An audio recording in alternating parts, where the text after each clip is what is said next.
Hey guys, Victoria Paxton here. Thanks for stopping back by my YouTube channel. Okay, so today we're going to talk about David Crowley and his family.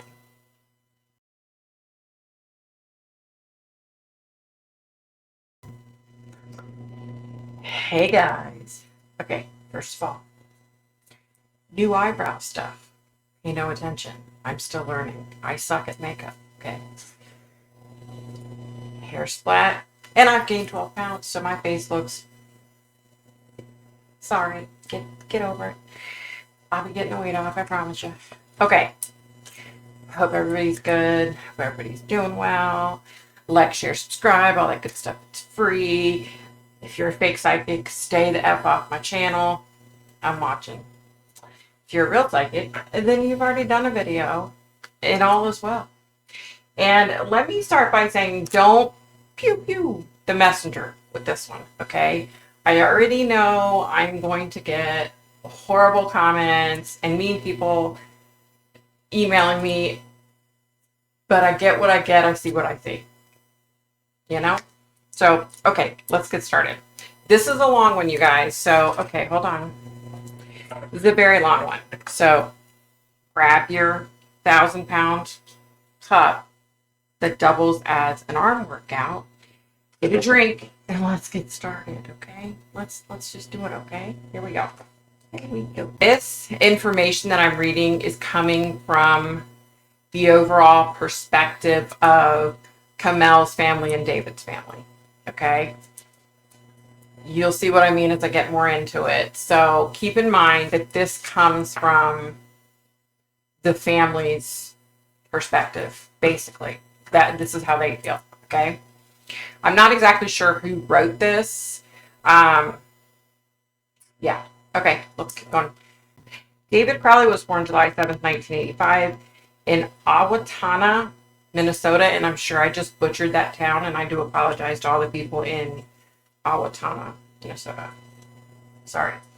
His parents were Daniel and Kate Crowley. He had a brother named Dan Jr., who was 3 years older than David, and a sister named Allison that was 2 years younger than him. All right, you guys, remember I said this is the long one? I wasn't kidding. There's a lot of information that we need to get through, okay? So just sit back, chill, relax. Let's do this. Okay, David Crowley began keeping a journal in April of 2014. He was 28 years old, and he lived in Apple Valley, Minnesota, with his wife, Komel, and their 4-year-old daughter, Raniya. I hope I didn't butcher the poor little girl's name. The journal was a life report, since I suspect my feelings right now in nostalgia or reflection might be of value, Crowley wrote. By the time he stopped making entries 7 months later, he had inadvertently created a psychological document of which very few examples are known. Crowley had been a soldier in Iraq and Afghanistan. Afterward, he had gone to film school, and in 2010, he began writing a script that he called Gray State, in which a totalitarian foreign regime, I can't say that word, conquers the U.S. government and a band of patriots form a resistance. On LinkedIn, Crowley described Gray State as a film about a near-future collapse of society under martial law. Crowley's engagement with Gray State was consuming. Every little part of this project is me, he recorded himself saying. In addition to writing 6 different drafts of the script, he made 3 trailers for which he auditioned, rehearsed, and directed the actors, drew storyboards, designed costumes, found locations, and got permitting. Acted as the director of photography, overseeing as many as 4 cameras at once, and composed music and special effects. As if inhabiting the world he was creating, he periodically cut his hair in a mohawk and wore combat fatigues and body armor. An actor named Danny Mason, who helped write the first draft, told me that Crowley would take him on hikes through the woods at 3 a.m. We'd come to a clearing and he'd say, "You see that field?" Mason said, "Imagine there being a convoy there and fires in the distance." Crowley posted a trailer for Gray State on YouTube in 2012. It had been watched more than 2.5 million times, and the film has more than 57,000 followers on Facebook. Its supporters included conspiracy theorists, survival groups, Crowley wrote, libertarians, veterans, and the military, many of whom believe that the government has plans to impose martial law, confiscate guns, and hold dissidents prisoner in camps built by FEMA. Crowley had a patchwork system of beliefs. He regarded himself as a libertarian, but he identified with the left-leaning wing of the party, not the militant one, because being a soldier had made him a pacifist. After uploading the trailer, Crowley spoke at a Ron Paul event in Tampa, hoping to raise money. Gray State, he said, would explore some trends as the slow yielding of our quiet American towns and streets to a choking array of federal surveillance grids, illegal police checkpoints. Through a crowdsourcing campaign, Crowley collected more than $60,000, much of it after the conservative radio commentator Alex Jones had Crowley and Danny Mason on his radio show, InfoWars, in 2012 to discuss the impressive film that you're working on. The world depicted in Gray State was already happening here, Jones said. The people who had hijacked our country, they're admitting it. They're admitting that we're an occupied nation by foreign banks. They're admitting they're getting rid of the Bill of Rights and the Constitution. We have people who are living in the Alex Jones world who know what's going on, and the people who simply don't, Crowley replied. Gray State, he added, was factual and could be described as a documentary. Jones declined this person's request for an interview. In January of 2015, Crowley and his wife and daughter were found shot dead at their home. Reports of their deaths appeared in the United States and abroad. The Huffington Post called Crowley a military man, and USA Today called him a filmmaker. The police determined that Crowley had his wife and child and then himself. But commentators on the internet soon began saying that Crowley's death seemed suspicious and mysterious, and that he had likely been by government agents intent on preventing the movie from being made. Among certain conspiracy-minded, anti-government, libertarian, and alt-right believers, Crowley had become a species of martyr. In January, the international hacking collective Anonymous, which declares war on Donald Trump last fall, posted a tribute to Crowley, suggesting that the government, a spokesman wearing a Guy Fawkes mask and addressing my brothers and sisters of the world, said the circumstances do not sound right. On Facebook, there's a page called Justice for David Crowley and Family, which says that the purpose is to, quote, help to clear the good name of David Crowley, close quote. The page is overseen by an accountant in Minnesota named Dan Hennon. He and Greg Fernandez Jr., a tech worker in California, conduct long discussions on YouTube in which they find fault with the police investigations and ask why someone whose future seems so promising would himself. Hennon believes that the crime scene was staged by Crowley's killer. He mentions a sliding glass door at Crowley's house that the police discovered slightly open. Very suspicious in Minnesota in the winter, he told me. Furthermore, no neighbors heard shots. A .40 caliber, which is what the police found, is so loud that it would have woken up the whole neighborhood, Hennon said. I believe a silencer or a suppressor of some sort was used by the killers. These theories are contradicted by Crowley's journal, which was given to me along with videos and recordings with the permission of Crowley's family by the filmmaker Eric Nelson, who produced Grizzly Man. For A&E Indie Films, Nelson had made a documentary about Crowley called A Gray State, which will have its premiere in a few weeks at the Tribeca Film Festival. Nelson read the reports of Crowley's death, which led him to watch the Gray State trailer. It seemed incredibly well made, he told me. It was clear that the guy was in command of all the skills necessary to his craft. When he read that the police had found hours of video and video recordings on Crowley's computer documenting his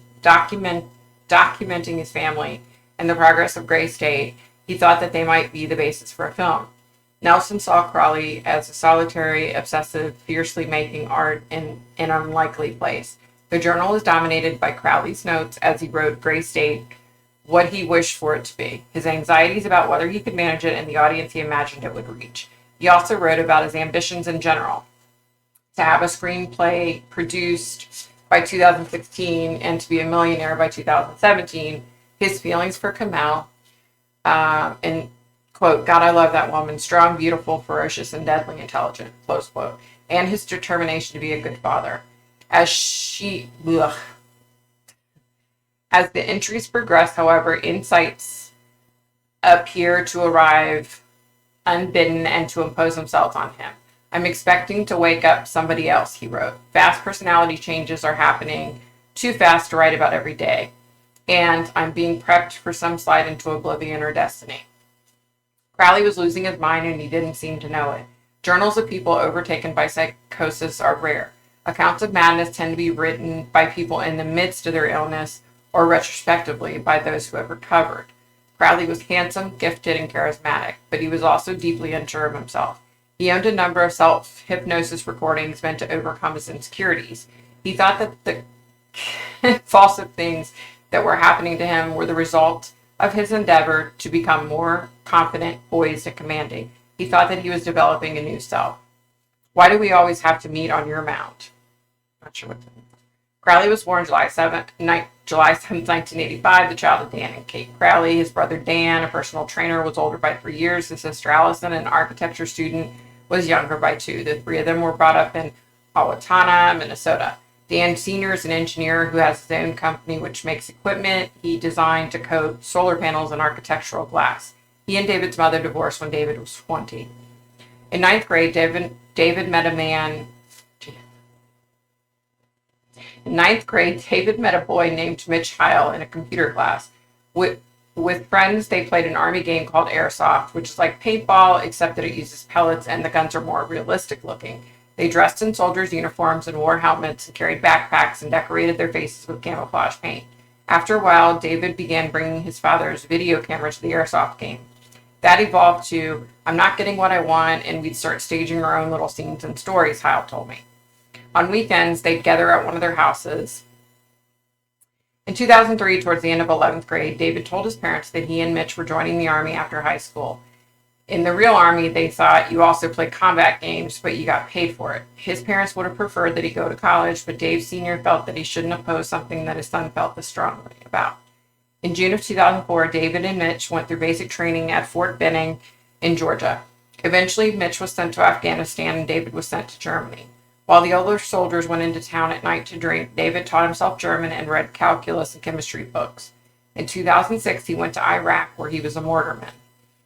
Later that year, he was among the first to arrive after a car bomb killed more than 40 soldiers. Dozens of men, he wrote, were moaning and wailing,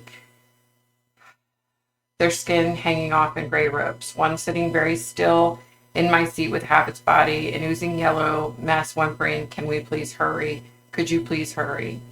Toward the end of the year, he returned to Germany, greeted by no one, and slept with his first and only lady of the night. I don't know why this is some of the stuff. I don't know. Anyway, in 2007, David was transferred to Fort Hood in Texas, and in 2008, he met Komel at a bar in Waco. The next day, he introduced her to another soldier as his girlfriend. Komel, who was a senior at Baylor University, lived with her mother and father, Nyla and Anja Malam, and her younger sister, Sidra, who was in high school. 3 years earlier, they had come from Pakistan. There, the girls and their mother had each had a driver, and the house was run by servants. In the U.S., they had to learn to manage for themselves. Within weeks of meeting Komel, David found out that he was being stop-lossed. That is, his service was being extended without his consent. Furthermore, he was being sent to Afghanistan. He immediately asked Komel to marry him. Komel told her father that she was serious about David.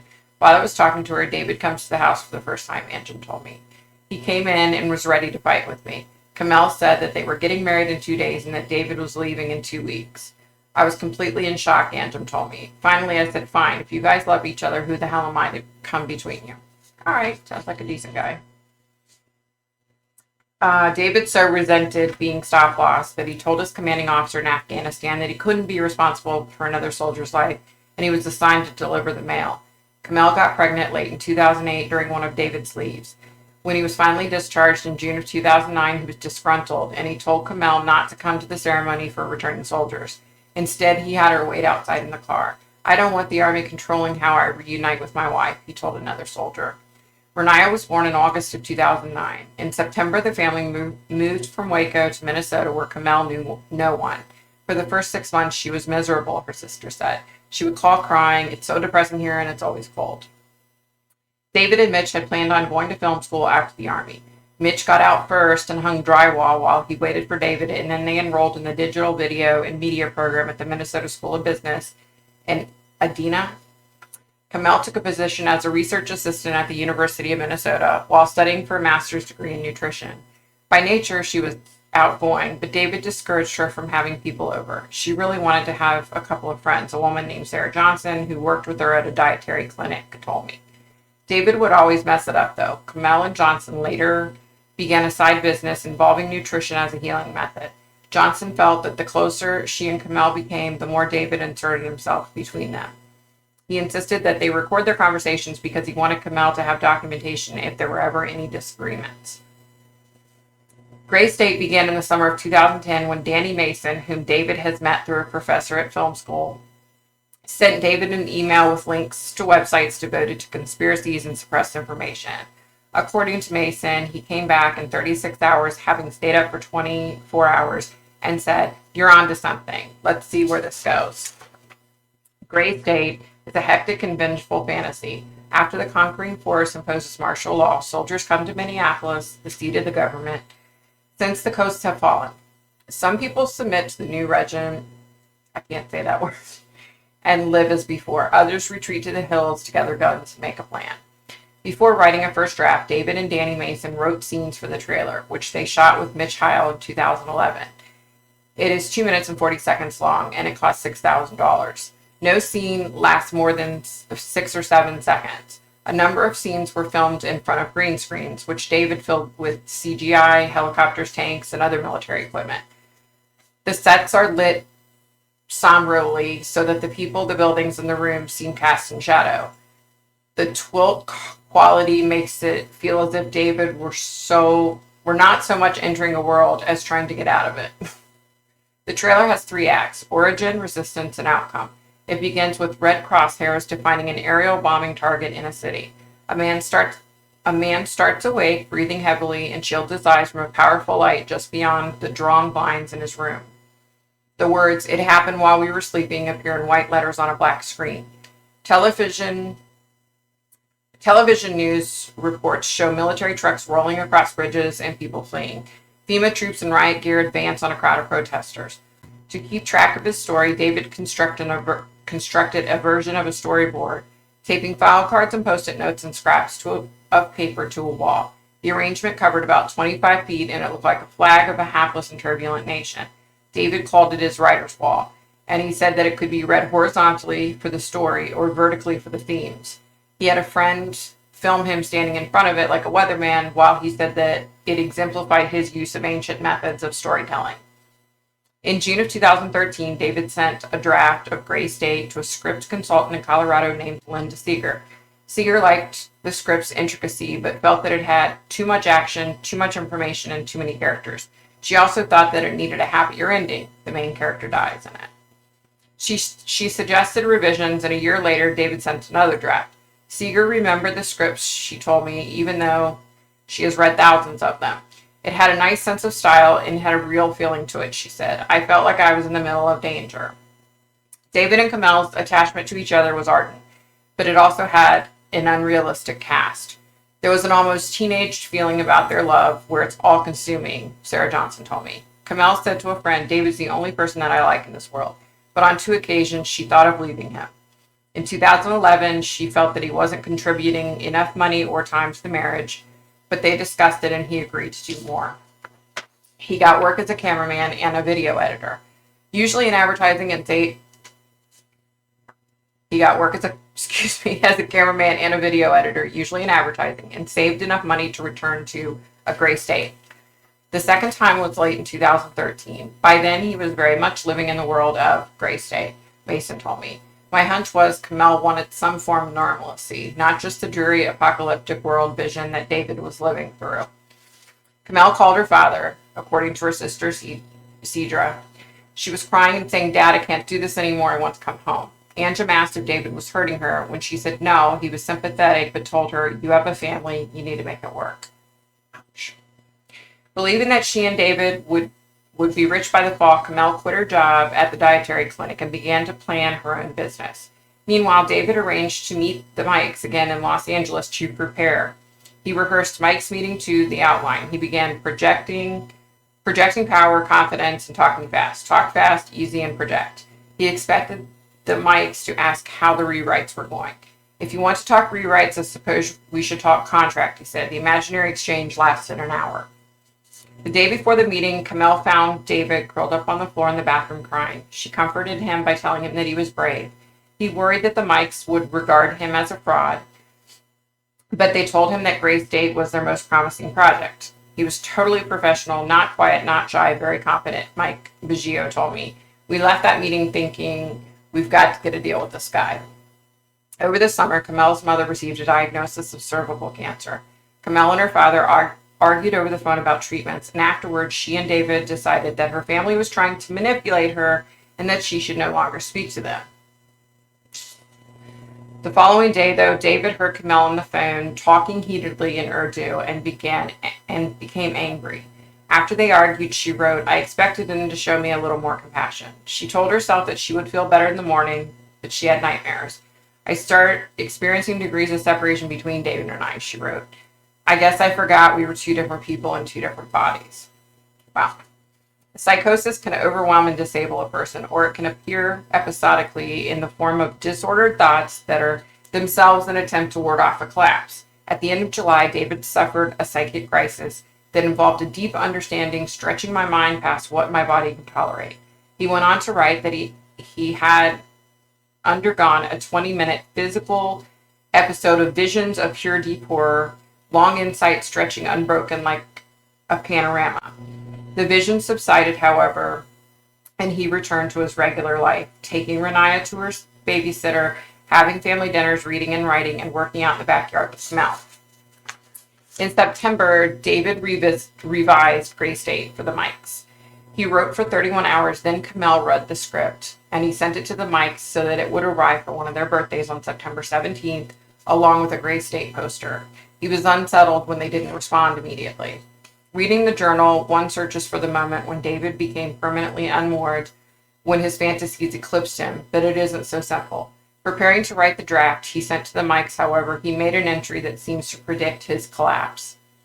The moment of my purpose has arrived, and if the universe awaits my consent for the go-ahead, then I say, do your worst, you filthy, stinky bitch.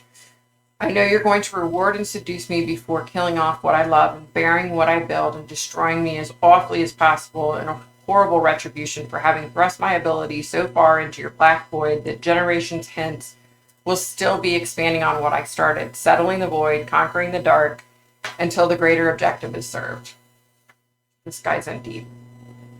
No life has only one outcome, but as David waited to hear from the Mikes, he seemed to relinquish ground that he never recovered, or if so, only intermittently.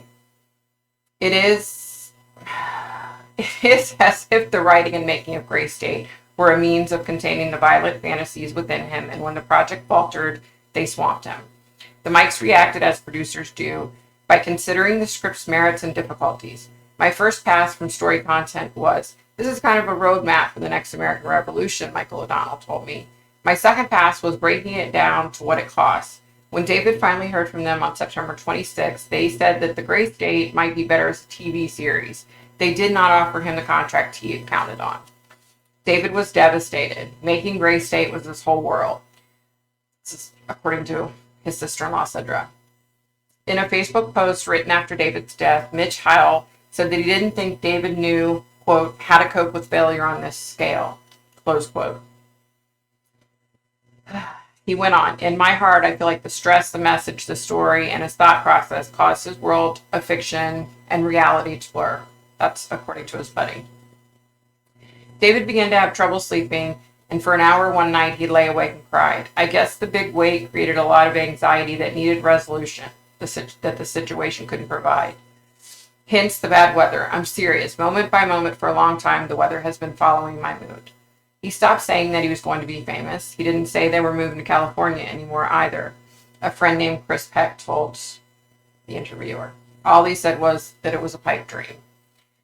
As if to salvage years of work, David put aside Gray's date for a documentary that he called Gray's date, The Rise, which he assembled from interviews with himself, friends, and internet commentators, news footage, and a brief interview where he had once filmed Alex Jones. It expresses the belief that the Gray's date has arrived. We are already going into a scientifically designed Orwellian control system that is meant to use humans up like natural resources, Jones said. David's purposes also shifted. Shane Wright, a friend of his who worked on the documentary, told me he was changing his mind from entertainment to waking people up. Crowley was consumed by Gray State. He wrote multiple drafts of the script and planned an accompanying documentary. He directed trailers for which he also designed costumes, got filming permits, composed music, and acted as the director of photography. Yeah, it's a lot of words, guys. David believed that the documentary would establish a Gray State brand, which might one day include video games and combat games. To further the brand, he planned to make the documentary available for free.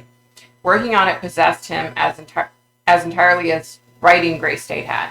Meanwhile, he and Camille stopped returning most phone calls and texts and emails. Anjan sent Camille a photograph of her mother, Nala, in the hospital, hoping to provoke her into speaking to him. Immediately, he received a phone call from David, who said that he and Camille wanted nothing more to do with him or the rest of the family. Sidra and her fiancé, Vincent Sotelo, who is now her husband, decided to drive to Minnesota from Waco to check on Camille. A few months earlier, Anjan had lent David and Camille a car, and as a pretext, Sidra planned to tell them that he needed it back. She would leave her own car for them. Sidra and Vincent left Waco on October 16th and drove for 16 hours. They arrived at around 7 that evening. With Vincent standing behind her, Sidra knocked on the door. David opened it and she said, "I'm here to see my sister." "We want nothing to do with you. I thought I made that clear," he said, and shut the door. She knocked again. David said, "Go sit in the car." Vincent saw a shadow on a wall behind David and felt sure that it was Camille. When David came out to the car, he said there was no way Sidra could see her sister.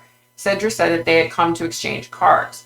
David said that he needed an hour to get the car ready, but he would return it only if they took both cars, which meant that Sidra would have to drive 16 hours to Waco by herself.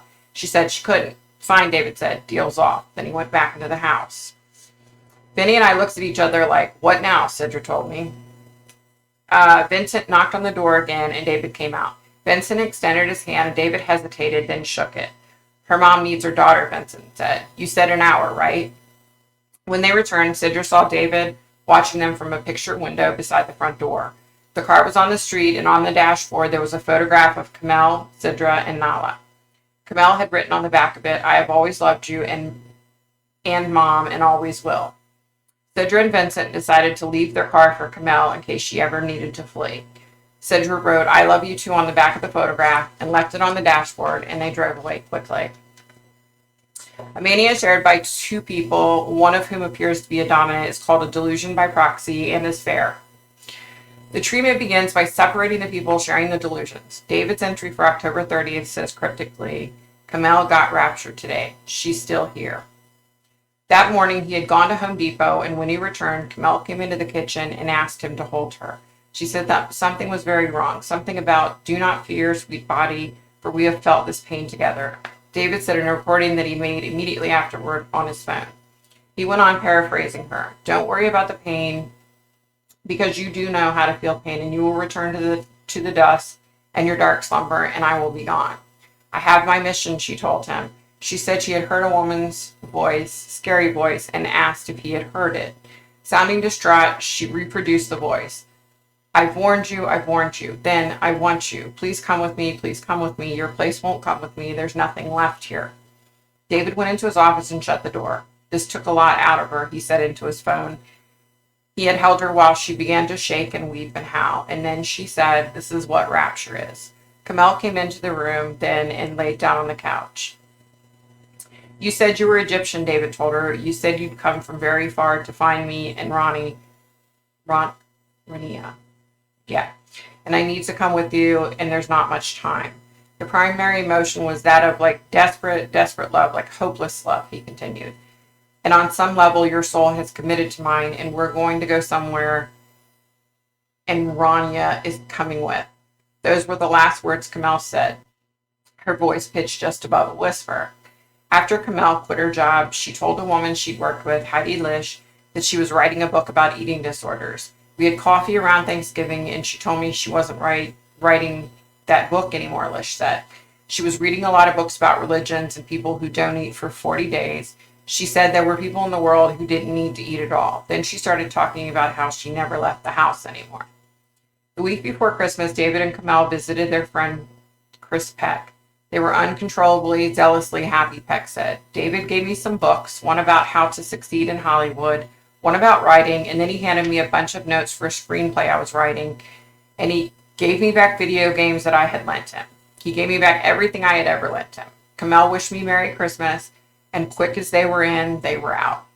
High spirits are characteristic of people resolved on, the S word. That is why so many stories of the S word include someone saying, we thought he had got better. The decision gives people a feeling of being released from their troubles. Dan Luttrell served with David in Afghanistan, but he hadn't spoken to him in a while. Then late one night, a few days before Christmas, he says, I was sitting on the computer drinking and I got a message from him. They discussed the Army, their lives, and a great state. He was drinking absinthe and I was drinking whiskey and beer, Luttrell said. After about 2 hours, Luttrell said that he was ready for bed, and David asked him to delete their exchange. His exact words were, quote, if you're truly my brother and my friend, you'll do it. I promise you'll understand soon, close quote. The last entry in the journal reads, I am no one. It is everyone else who is someone. On Christmas morning, David made a list of plans for the coming year. Christmas. 6-day countdown mean it will be a new year, he wrote, and he reminded himself that December 30th was the last day to crowdfund. The next morning, Dan Jr. left presents for David and Komel and Raniya on their doorstep. The family's dog put its paws on the frame of the picture window and watched him, but he didn't look inside. On January 17th, after returning from a holiday trip, a neighbor saw the presents scattered on the stoop and figured the family was away. He piled the packages neatly. Then he heard the dog barking, which he thought was strange because if they were gone, why would the dog be there? Then he looked in the window. The police found the sliding glass door on the back deck slightly open. The light was on in the dining room. Strings of Christmas lights and a synthetic Christmas tree were lit. Komel was laying on her stomach on the floor near the tree, and Raniya lay across one of her legs. David was on his back next to them. Komel had been 2 times in her head, and Raniya had been behind her left ear. The dog had scavenged the remains. Komel was identified at her autopsy from a photograph on the internet showing a tattoo of her left wrist of a heart with all you need written inside. David was identified from tattoos on his left wrist and shoulder. Bloody footprints led into the kitchen and down the hall to David's office. A laptop was open on the kitchen counter. When an investigator applied a swab to the keyboard to collect a blood sample, the words, I have loved you with all my heart, appeared on the screen. In a window behind it was a playlist that David had titled Absent. It consisted of 53 songs, most with despairing themes that they had presumably meant to run continuously. Apparently, the batteries on the speakers had died. In the office was an open notebook with dried blood in the margins. David had written, Open the Rise, most recent version, and Submit to Allah now. In the living room, David had done something that the police admitted from the incident report and waited months before telling the families. With his hands covered in his wife's blood, he stood on the couch and wrote on the wall, Allah Akbar, which means God is great. On the floor by Komel, he had placed a Quran open to a prayer of forgiveness. A few days after the bodies were discovered, David's father and sister went into the house. The police had told them that they should have it cleaned first, and the cleaners had cut out the floorboards where the blood had worked them, so it was clear where the bodies had lain. On the wall behind the couch was a rectangle of white paint. Otherwise, the house was as it had been. On the kitchen counter, Allison found David's wedding ring with blood on it. Dan Sr. tried to imagine what Komel and Raniya had been doing. Were they reading a book, maybe playing on the floor? He said, You think yourself in circles. A friend of David's, Mason Hendricks, went into the house several times on the family's behalf to sort through David and Kamel's possessions and see what was worth keeping. When he saw the white paint on the wall, he felt certain that something had been written beneath it because he and David had talked about berserkers and Norsemen and the practice of writing in blood to leave a message before dying. Last spring, I went to the house with Hendricks. It had been repossessed. The neighbors hope that whomever builds it will tear it down and build a new one. But Hendricks knew the code on the finance company's lockbox. It had been more than a year since the killings at that time. Clothes hung in the closets where David and Komel had left them. The Christmas tree was still there, and there was a small shrine of candles and dried flowers where the floorboards had been cut away. The white paint on the wall was still there, and I wondered if the cleaners had washed the wall or had they simply painted over the letters. The electricity had been turned off, and the only light came through the windows. The sense that something terrible had happened was inescapable, partly because the place still looked as it had in the crime scene photographs. It was difficult to decide whether the house felt neglected or preserved. We stayed long enough for me to walk down the hall from the living room and look at David's office, which still had papers in the file cabinet.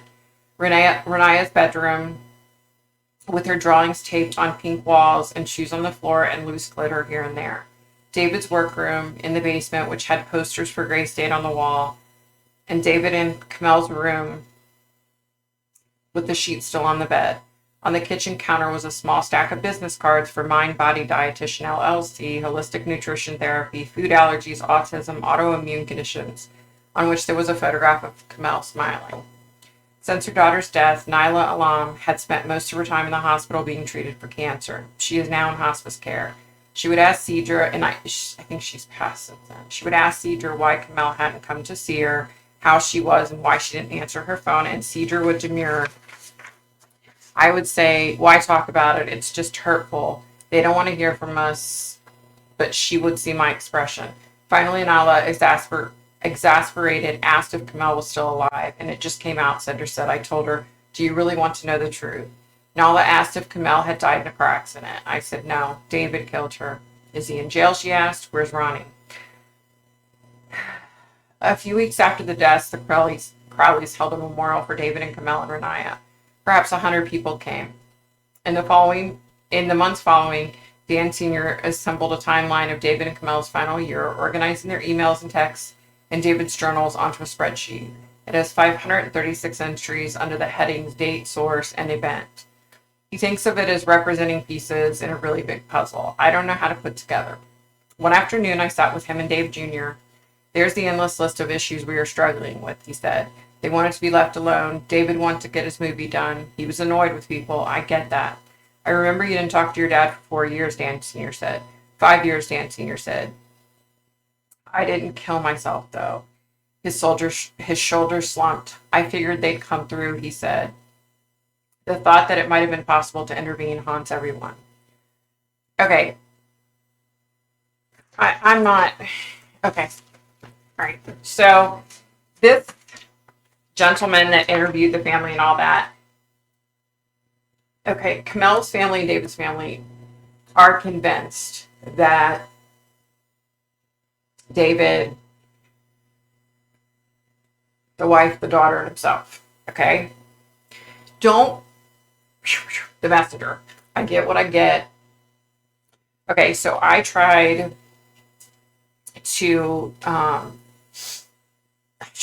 to connect with David, Komel, and Raniya. I don't know how to pronounce her name, and I feel bad. I'm so sorry. So over the course of 3 months, I went on to have dreams and visions, and it was as if I were watching. It wasn't the same dream and vision. It was like many different. It's as if I were watching this family like go through their whole life. You know how families on YouTube vlog their life? It was kind of like that. This went on repetitively for over 3 months. Okay.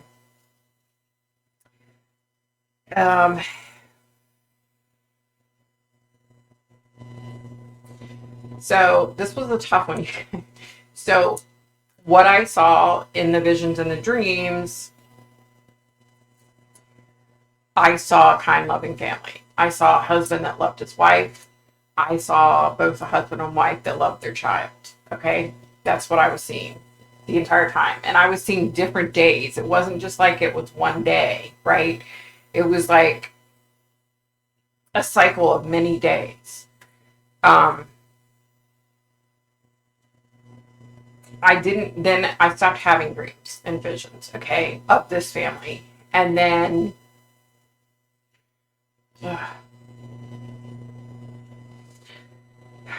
you guys. Okay, so I stopped having dreams and visions. And then 3 months later, I began to have like two different dreams that I had previously had about like a day in their life. Okay. And I was like, wow, that's weird. Like haven't had a dream in 3 months, you know? So it was kind of bizarre how it like came rushing back. And I was repetitively every night seeing these same two dreams play out over and over again. Okay.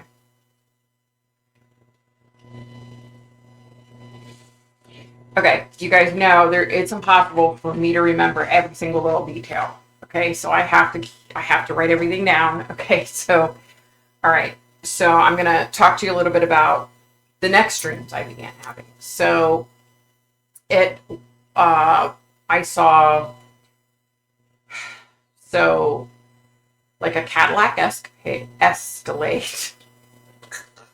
So a black Cadillac Escalade drives down the street, and I can see on the right hand side, I can see the house that I had seen in my visions.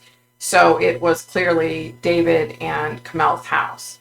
It goes down, makes a left, and I even got, let me see, I wrote it down.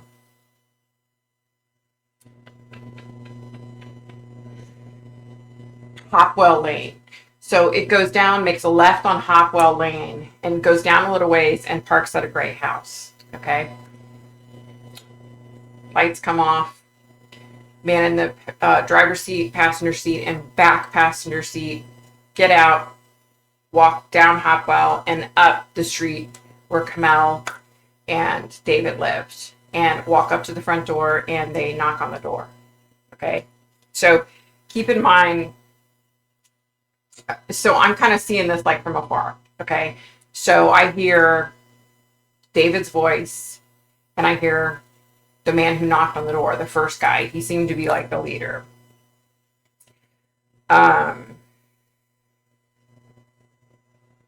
Yeah.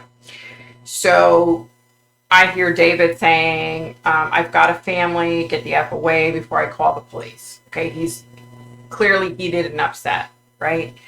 And then I can see, like, I'm standing down at the end of David's driveway, and I can see these three men push their way into the house. And then the door slams, and I see a bunch of lights, like, it's like open to where you can see in the big window, and I see a bunch of lights go off. Okay. So then all of a sudden, I'm in the kitchen inside this house. Okay. One of the guys has Raniya, and he's restraining her, and he has his hand over her mouth, and he's like rocking her, and he's talking to her, and he's telling her everything's going to be okay. You know, they're not bad guys. They're not going to hurt anybody. One of the guys has Komel down on the floor. He's overtaken her. And the main guy who's like in charge has David. Okay. So,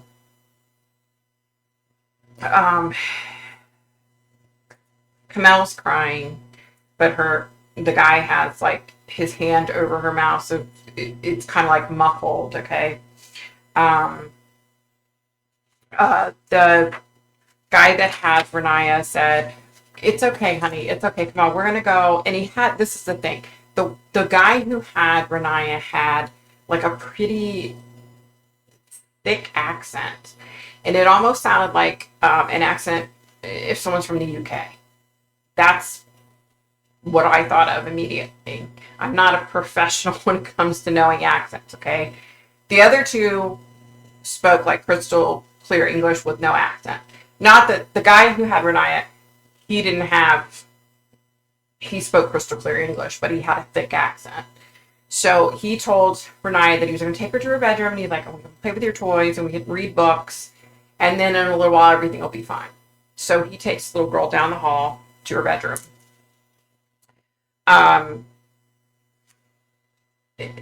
Again, Komel's on the ground.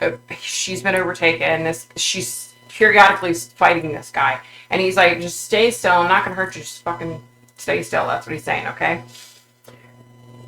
So the guy that has David said, "Just cooperate, and we'll be out of here in a minute." Okay. He's like, "Just cooperate." So David kind of relaxed a little bit. So he grabbed him, and took him downstairs to the basement. So all of a sudden I can see down in the basement, and he's talking about some kind of paperwork. The guy is saying to him, "Tell me where the paperwork is. Where's the paperwork? Tell me where the freaking paperwork is. Just tell me where the paperwork is." give me the freaking paperwork and I'll be out of here. You know, your wife and your daughter will be fine. We'll be out of here. Well, then I hear 4 muffled pew, pew. And David, of course, like explodes like violently, and he's fighting the guy, and he's like, I can't believe you did this. What the fuck? What the fuck? And the guy brings him back upstairs, takes him over to Komel, and is showing him that Komel's gone. And he's laughing. And David's just losing it. And then he's showing him his daughter.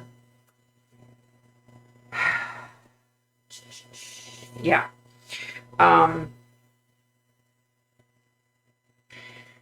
Yeah. He, at this point, David just kind of like goes limp and starts sobbing. And the guy like grabs him again tight. And this is when the dip your hand in the red stuff and right on the wall happens. And then he grabs David and takes him down the hall to his office and starts demanding that, you know, he wants the paperwork.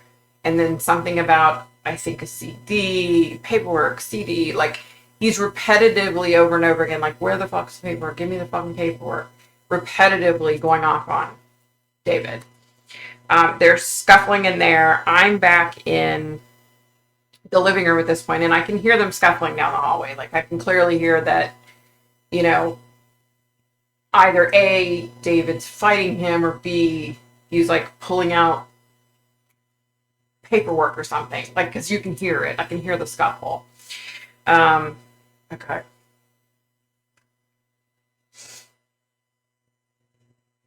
Okay. So he, all of a sudden, the guy has David, and he comes back down the hall,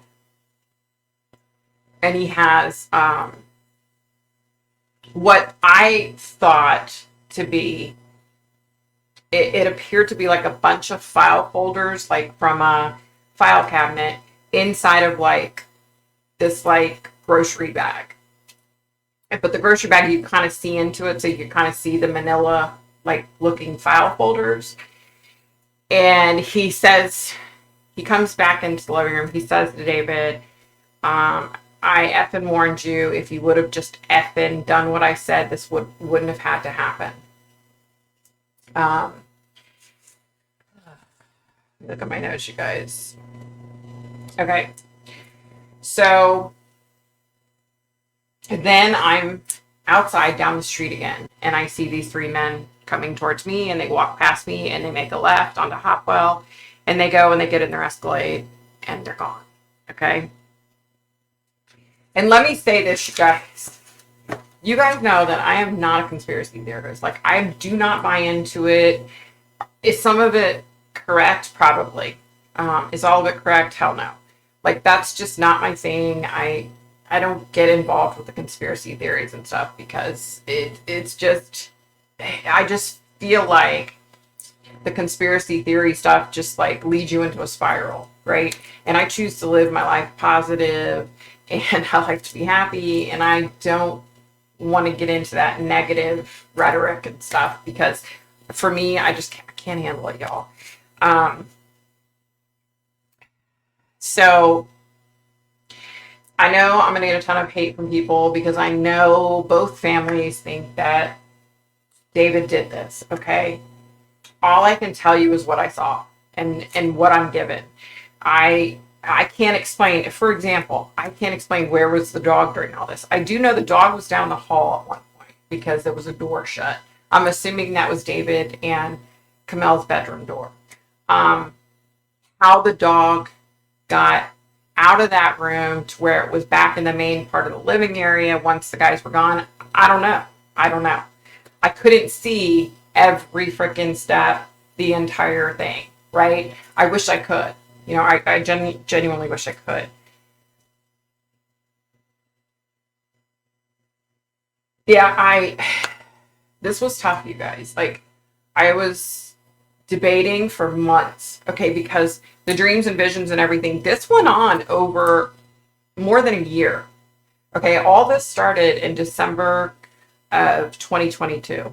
That's when I started having the dreams of like their life. Okay, so this has gone on for over a year. I I've debated for this whole time whether I was going to even post this. I don't know why I get the dreams that I get. I don't know why I see the visions that I see. I'm not sure who these people were. Like I said, I don't delve into the conspiracy theory stuff. So was this, these people, there are people that think that the federal government was involved. I don't know. I don't know. I struggled to decide if I was going to post this or not. I get what I get. I I don't know why. I'm not sure why I saw what I saw. I just know that that's what I saw. And yeah, so I don't delve into that whole conspiracy stuff, you guys, but I felt like I thought about not posting this, but there was a part of me that felt like I believe that David and Kamel, the reason why I saw all this was because David and Kamel wanted me to post this. That's how I looked at it. I don't want their families to be upset with me. I'm so deeply sorry. I can't imagine losing your son and daughter-in-law and grandchild, or your daughter, son-in-law, and grandchild. I can't imagine losing your whole family in one fell swoop. I can't imagine what you're going through. And I'm not doing this video to add to your pain. I'm just doing this because I feel like David and Kamel probably wanted me to do this video because that's what they were showing me, or that's what was being shown to me. I don't know that they were necessarily doing it, but I feel like they had a part in it. And yeah, so this is not meant to hurt anybody. It's what I got. It's what I saw. So yeah, it was a tough one, you guys. It was tough. So be nice, be kind, stay safe, stay healthy, and join me on Friday Night Live at 7:30 p.m. Eastern Standard Time. Got a couple things to talk about. And yeah, that about does it for me. Bye, guys.